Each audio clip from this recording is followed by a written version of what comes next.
Assalamualaikum warahmatullahi wabarakatuh.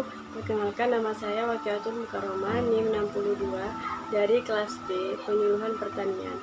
Di sini saya akan mempresentasikan hasil paper dari penyuluhan saya, yaitu dengan judul Programa Kegiatan Penyuluhan Inovasi Teknologi Tanaman Pangan Padi Sawah Tanah Hujan di Kecamatan Pulo, Kabupaten Aceh Besar. Sektor pertanian hingga kini masih memiliki peranan yang strategis dalam pembangunan nasional, baik bagi pertumbuhan ekonomi maupun pemerataan pembangunan.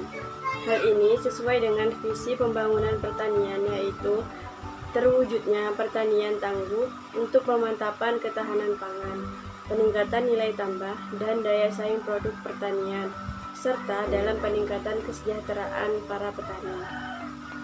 Untuk mewujudkan ketahanan pangan suatu wilayah, tentunya diperlukan suatu kebijakan pemerintah yang lebih berpihak kepada petani, agar seluruh rangkaian proses produksi pertanian dapat berjalan dengan optimal, melalui pencapaian produksi dan stabilitas harga yang menempatkan petani pada posisi tawar yang menguntungkan. Faktor-faktor individu penyuluhan tersebut berpengaruh nyata pada kinerja mereka, baik secara terpisah maupun secara bersama-sama.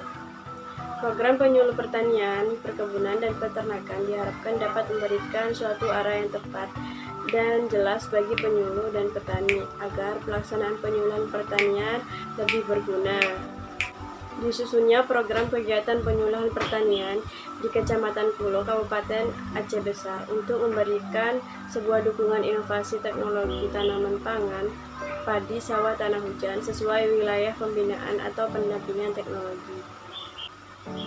Adapun karakteristik wilayah di Kecamatan Pulo, Provinsi Aceh, terletak di ujung barat Laut Sumatera, Lintang Utara, dan bujur timur dengan ibu kota Banda Aceh, yang memiliki luas wilayah 56.758,85 km persegi dari luas Pulau Sumatera.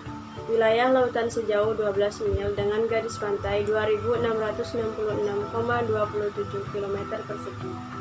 Secara administratif, pada tahun 2009, Provinsi Aceh memiliki 23 kabupaten yang terdiri dari 18 kabupaten dan 5 kota, 276 kecamatan, 755 mukim, dan 6.423 gampong atau desa. Karakteristik penduduknya adalah jumlah penduduk Aceh pada akhir 2009 adalah 4.363.477 jiwa. Dengan total jumlah kepala keluarga atau rumah tangga adalah 1.073.481 kepala keluarga atau rumah tangga. Laju pertumbuhan penduduk Aceh selama 5 tahun dari 2006 sampai 2009 terakhir sebesar 1,66%. Kota Sabang memiliki laju pertumbuhan penduduk yang terendah dibandingkan kabupaten kota lain di Aceh, yakni sebesar 0,10%. Sedangkan yang tertinggi adalah Kabupaten Aceh Jaya, yakni sebesar 7,90%. Sebaran penduduk di wilayah Aceh masih belum merata. Pulau Aceh adalah salah satu kecamatan yang berada di Kabupaten Aceh Besar. Secara geografis, Pulau Aceh adalah kumpulan pulau paling barat di Indonesia. Pada tahun 2016, jumlah penduduk tercatat 5.031 jiwa yang tersebar pada 17 desa. Luas wilayah Kecamatan Pulau Aceh adalah 9.056 hektar. Pulau terbesar yang ada di Pulau Brau adalah tempat ibu kota Kecamatan Lempuyang berada.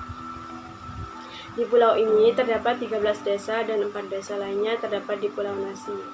Beberapa pulau yang terdapat di kecamatan ini antara lain adalah Pulau Brau, Pulau Nasi, Pulau Sedum, dan Pulau Hunggala, serta Pulau Bate. Kelembagaan yang ada di Kecamatan Pulo Kabupaten Aceh Besar adalah salah satu aspek yang memegang peranan dalam keberhasilan program pengembangan wilayah perbatasan di Provinsi Aceh adalah kelembagaan yang secara struktural memiliki tugas dan fungsi atau tupoksi pada bidang pertanian.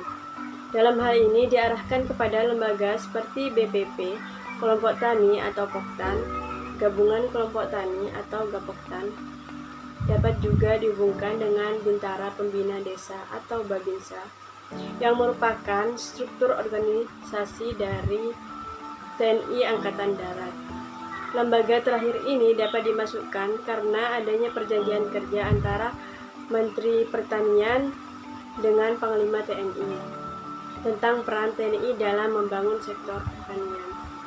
Selain lembaga tersebut, terdapat juga beberapa lembaga yang secara struktur tidak langsung pada aktivitas pertanian, tetapi juga berperan dalam keberhasilan program pertanian seperti camat, perangkat desa, tokoh masyarakat, kepemudaan desa, dan alim ulama. Akan tetapi, pada tahap awal kegiatan hanya difokuskan pada lembaga BPP.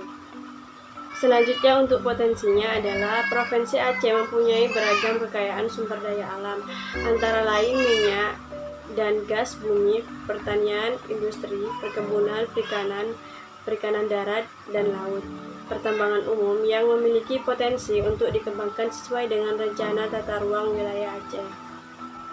Dengan komoditas pertaniannya yang mencakup padi sawah tada hujan, perkebunan, hortikultura, dan peternakan yaitu padi, cabai, tomat, cabai rawit, kacang panjang, cengkeh, jagung, kelapa dalam, pisang, rambutan, mangga, sapi, kerbau, dan kambing.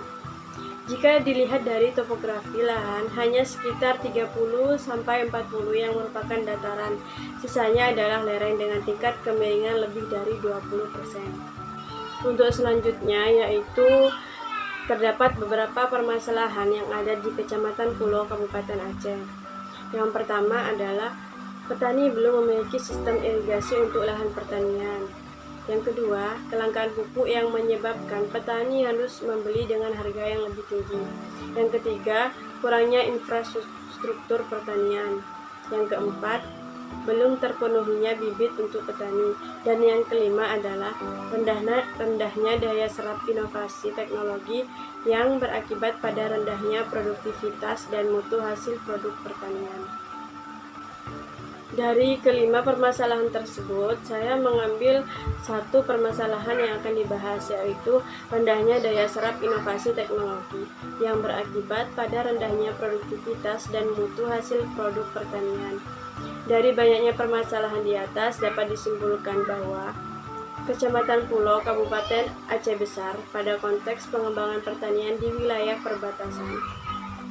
Hal yang paling mendasar adalah rendahnya daya serap inovasi teknologi yang berakibat pada rendahnya produktivitas dan mutu hasil produk pertanian. Fakta ini disebabkan oleh beberapa masalah yang identik dengan wilayah perbatasan, seperti terbatasnya infrastruktur fisik, sarana dan prasarana, serta yang berhubungan dengan sumber daya manusia, penyuluh pertanian lapangan, atau PPL. Dalam hal jumlah dan mutu, pada sisi yang lain, PPL merupakan faktor utama dalam perubahan perilaku, keterampilan, dan sikap dari petani. Dengan berubahnya perilaku berdampak pada terjadinya peningkatan produksi, produktivitas, serta mutu produk yang akan dihasilkan. Untuk selanjutnya adalah kesimpulan dari semua yang telah saya paparkan adalah program penyuluhan pertanian diharapkan dapat mendukung pelaksanaan kegiatan penyuluhan pertanian, perkebunan, peternakan, dan ketahanan pangan untuk mencapai tujuan dalam pembangunan pertanian. Selanjutnya, program penyuluhan perlu ditindaklanjuti oleh penyuluh pertanian dalam melaksanakan tugas, agar setiap kegiatan yang akan dilaksanakan terarah, tertera, terencana, dan terprogram, yang akhirnya akan menuju kerja penyuluh yang profesional. Dalam pelaksanaan kegiatan penyuluhan, diperlukan koordinasi dan sinkronisasi dari semua pihak yang terkait, sesuai bidang kewenangan masing-masing. Dengan berbagai keterbatasan yang ada, maka program penyuluhan tentu masih jauh dari kata sempurna. Oleh karenanya, diperlukan adanya evaluasi dan perbaikan pada tahun yang berjalan, maupun pada penyusunan tahun mendatang, dengan harapan pelaksanaan pembangunan pertanian dapat terlaksana lebih baik dan dapat memenuhi kebutuhan dan keinginan masyarakat tani beserta keluarganya. Mungkin hanya ini yang dapat saya sampaikan, kurang lebihnya mohon maaf, semoga bermanfaat. Wassalamualaikum warahmatullahi wabarakatuh.